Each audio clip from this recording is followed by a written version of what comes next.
क्या dream eleven एक सट्टा कंपनी है? अगर सट्टा कंपनी है तो भारत सरकार इसको बैन क्यों नहीं कर रही? ड्रीम इलेवन के यूजर 200 मिलियन से ऊपर है। आखिर ड्रीम इलेवन कैसे बनी करोड़ों की कंपनी? पैसा कैसे कमाती है? क्या है कंपनी का फायदा? क्या है तुम्हारा फायदा? क्यों गवर्नमेंट बैन करना नहीं चाहती? आज करेंगे सभी सवालों पर बात। नमस्ते भारत, मैं हूँ शिवम कुशवाहा। आज बात करेंगे ऑनलाइन गेमिंग के बारे में, जिसके ऊपर या तो कोई बात करता नहीं है या फिर कोई करने नहीं देता। आज आपका छोटा भाई ड्रीम इलेवन का पूरा पर्दाफाश करेगा। क्या है ड्रीम इलेवन की सच्चाई? ड्रीम इलेवन की शुरुआत होती है 2008 से, जब हर्षचैन ने इस प्लेटफॉर्म को लॉन्च किया। जब हर्षचैन यूएस से इंडिया आए थे, इन्होंने एक चीज नोटिस की, भाई फॉरेन में ऑनलाइन गेमिंग कंपनी तो बहुत चल रही है, लेकिन इंडिया में ऑनलाइन गेमिंग कंपनी कोई नहीं है। तो क्यों ना ऐसा किया जाए कि इंडिया में भी एक ऑनलाइन गेमिंग कंपनी लाई जाए। तभी हर्षचैन ने 2008 में ड्रीम इलेवन को किया लॉन्च। लेकिन भाई 2008 में हर्षचैन ने कंपनी लॉन्च तो की, लेकिन कुछ ज़्यादा चल नहीं पाई। असल मायने में कंपनी लॉन्च हुई 2012 में। 2014 में इनके यूजर हो गए 1 मिलियन। 2016 में इनके यूजर हो गए 2 मिलियन।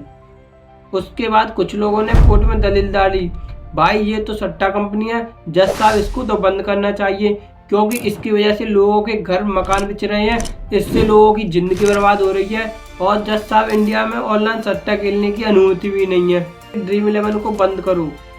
और इसके बाद दोनों पक्षों को अच्छे से देखा गया और सुना गया, और फाइनली फैसला सुनाया ड्रीम इलेवन के पक्ष में। भाई कोर्ट ने कहा सट्टा उसे कहते हैं चांस ऑफ लक को, dream eleven chance of skill है, हम इसको बंद नहीं कर सकते, क्योंकि स्किल को अगर आप दिमाग से खेलोगे तो जीतोगे। अब भाई ड्रीम इलेवन पर लग गया केस, ड्रीम इलेवन की हुई इमेज खराब।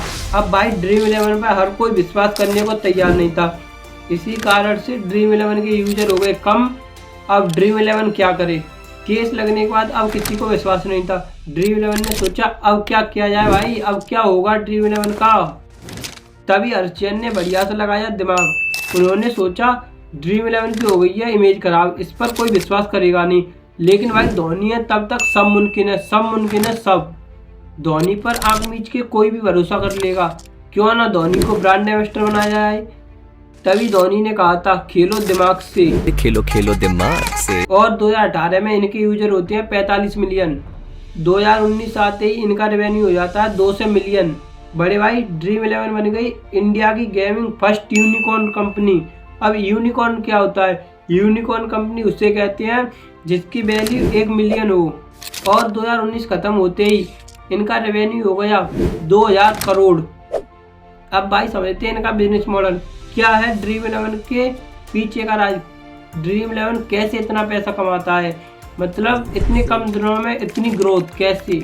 मानो इनके पास 100 स्लॉट है, एक स्लॉट 50 का है, 50 × 100 5000, टोटल रुपए हुए 5000।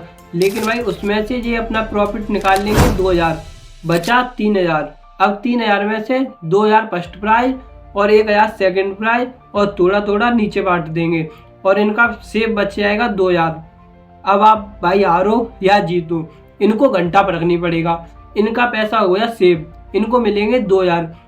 आप चाहे हारो आप चाहे जीतो, इनका कमीशन होता है फिक्स।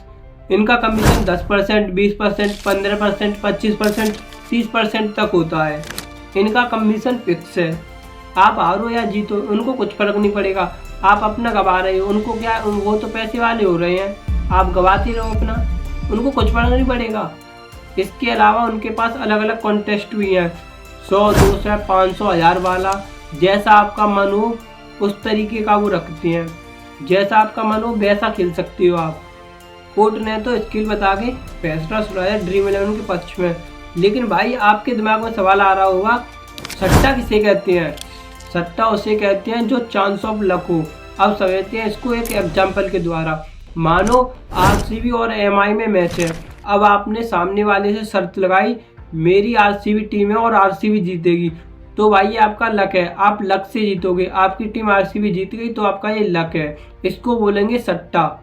इसको आप शुद्ध सट्टा बोल सकते हो भाई, क्योंकि ये आपका लक है, अगर आरसीबी जीतेगी तो आप जीतोगे। तो स्किल किसे कहते हैं? दिमाग से खेलोगे उसको स्किल कहते हैं। अब इसको भी समझेंगे एक एग्जाम्पल के द्वारा। सीएसके और एमआई के बीच मैच है, दोनों टीमों के पास 11-11 प्लेयर हैं। लेकिन आपको दोनों टीमों के कॉम्बिनेशन से एक टीम बनानी है। एक टीम से आप 7 प्लेयर से ज़्यादा नहीं ले सकते और दूसरी टीम से 4 प्लेयर से कम नहीं ले सकते। दोनों के कॉम्बिनेशन से आपको एक टीम बना के तैयार करनी है। अब आपकी एक टीम बन के तैयार हो गई। अब वो तैयार कैसे हुई? क्योंकि आपको पता है वानखेड़े में रोहित शर्मा चलते हैं और सूर्या चलते हैं और चन्ना स्वामी में विराट कोहली चलते हैं। आपको ये पता है, आपको इसकी नॉलेज है। आपने 11 प्लेयरों को दिमाग से लिया है कि कौन किस पिच पर कैसा परफॉर्मेंस देता है। आपको उसके बारे में नॉलेज है। इसको बोलेंगे स्किल, क्योंकि आपने ये टीम दिमाग से बनाई है। इसको बोलते हैं स्किल। अगर आपने ड्रीम 11 पर एक बार टीम बना ली तो आदत लगना तय है। अब भाई आदत कैसे लगेगी? क्यों आप कह रहे हो कि आदत लगना तय है? क्योंकि भाई आपने अगर एक बार टीम बना ली और आप एक बार अगर 500 रुपये जीत गए, मानो भाई आप सोचेंगे भाई मुझे तो बहुत नॉलेज है, मैंने तो 50 से 500 बना दिए, भाई अब की और खेलूंगा। भाई आपके अंदर आ गया लालच। भाई पहली बार तो आप जीत गए, लेकिन उसके अगले दिन 50 चले गए आपके, उसके अगले दिन 100 चले गए, उसके अगले दिन 200 चले गए। भाई आपका इक्वल होगा। भाई 100 कैसे चले गए, 200 कैसे चले गए? आपके भाई को बहुत नॉलेज है। आपका भाई देखो अगले दिन निकाल के दिखाएगा, तभी आप और मेगा खेलोगे। भाई तब आपने 50 से शुरू किया था, अब खेलोगे आप 250-500 वाला। इसी के चक्कर में आपको लग जाएगी लत और आप उन पैसों को निकालने के चक्कर में आपको लगेगी लत। फिर हर्षचैन ने एक और चाल खेली। उन्होंने किया डायरेक्ट IPL को स्पॉन्सर। उन्होंने कहा जब एक साथ सब बोलेंगे, धोनी, विराट, रोहित सब बोलेंगे खेलो दिमाग से, तो सभी खेलेंगे दिमाग से। चाहे वो बूढ़ा हो, चाहे वो बच्चा हो, चाहे वो जवान हो, चाहे वो औरत को, सब खेलेंगे दिमाग से।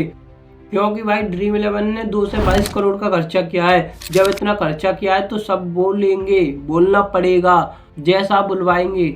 जब 2 से 22 करोड़ का खर्चा किया है तो सब बोलेंगे खेलो दिमाग से। क्योंकि भाई पैसों के आगे किसी की नहीं चली। 2 से 22 करोड़ का खर्चा किया है, इसीलिए वो तो ऐड करेंगे। लेकिन आप अपने ऊपर ध्यान दो कि ये चीज़ सही है या गलत है। आपको ये चीज़ छोड़नी चाहिए या नहीं छोड़नी चाहिए। आपके हिसाब से ड्रीम 11 स्किल है या फिर सट्टा है? इसको खेलना चाहिए या बंद करना चाहिए? क्या है आपकी राय? कमेंट बॉक्स में बताइए। ये है ड्रीम 11 का बिजनेस मॉडल। मेरे ख्याल से आपको समझ आ गया होगा। अगर आपको समझ आ गया हो तो वीडियो को शेयर कीजिए। धन्यवाद।